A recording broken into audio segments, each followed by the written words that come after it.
So I'd like to say right at the beginning of this video, the video is pretty much not much more than me bragging and showing off. Because, to be honest, I think it's an awesome thing to work here. I love working here with Steve and Gary and Sam and Mandy and Patty and Emily. It's just a great place to work.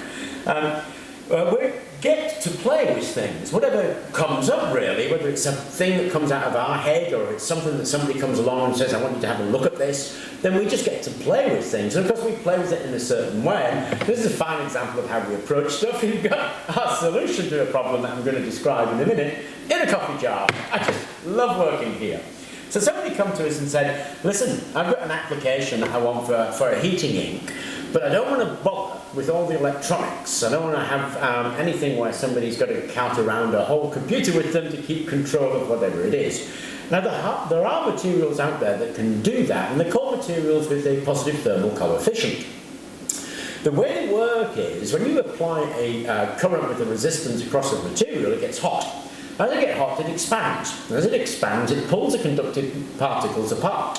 Obviously the resistance shoots up, and when the resistance gets high enough, above the resistance the applied voltage can cope with, it ceases to conduct, and when it does that, it begins to cool. As it cools, it shrinks back down again, and the particles come back into contact. So having a PTC material that you apply a fixed voltage to self-limits the heating capability of that material. The material, depending on its composition, can't get above a certain temperature. It's just impossible.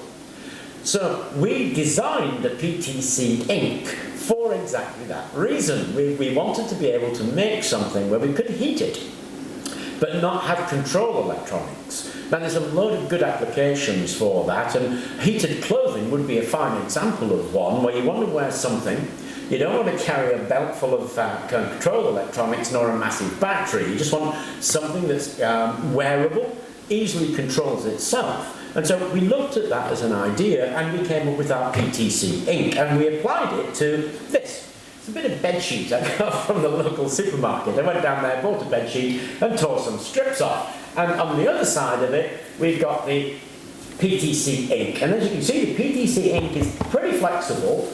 You can scrunch it up, you can pull it out, and it has a resistance round about 40 to 50 ohms a square on this one-sided coating that we did. Now it's waterproof, reasonably adherent. It doesn't adhere until it's dry. This is me testing its adherence earlier, and this is when it's dry and it's nicely adhered.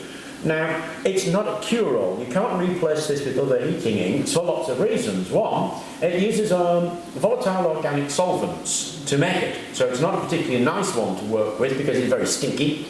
But once you've made it and applied it to the material, then you get what I think is a standard material, because that is PTC and waterproof. That is, when I apply voltage to here, it will reach a fixed temperature and go no further, irrespective of control electronics. And that's what that material will do. I can think of 100 uses for that.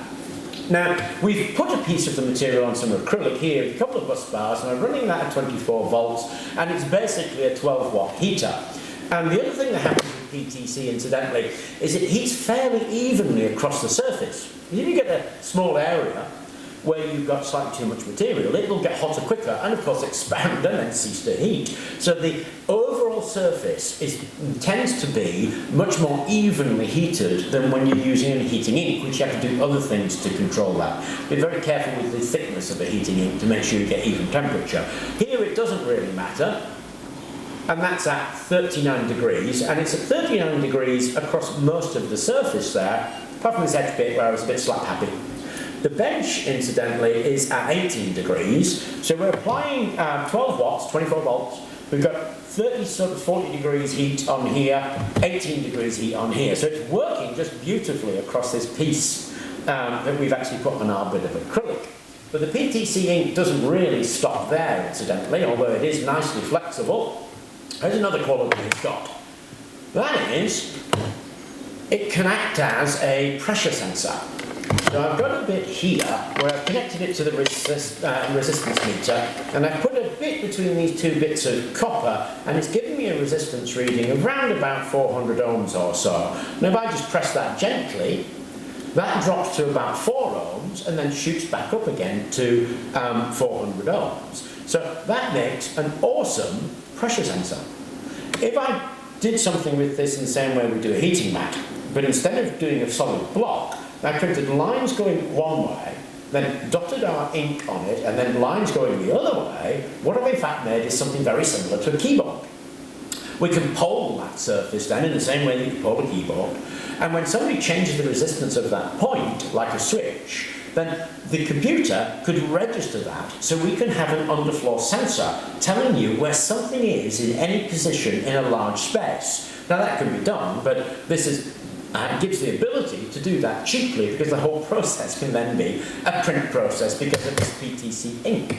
So this PTC ink solved two problems that we were approached with. One was a flexible, waterproof, non-electronic controlled heating mat, which we've got here, and a pressure sensor where we can tell position in the floor for anything that happens to be walking or moving across that floor. So I found those really quite fascinating and quite interesting, and the video really is about bragging about it, I guess, and then saying really that the place is a great place to work, and encouraging you more than anything. Because what we do is working within this environment. When we get problems that we have to solve, we can work around solving them. But we've been doing that for ages, and what we want to encourage you to do is exactly the same kind of thing. Is don't look for recipes and pat answers. Look for how to approach solving problems. When you approach for solving problems, then suddenly you can do all kinds of amazing things, I think. Anyway, I thought that would be of interest to you. I hope it was, and thank you very much for watching.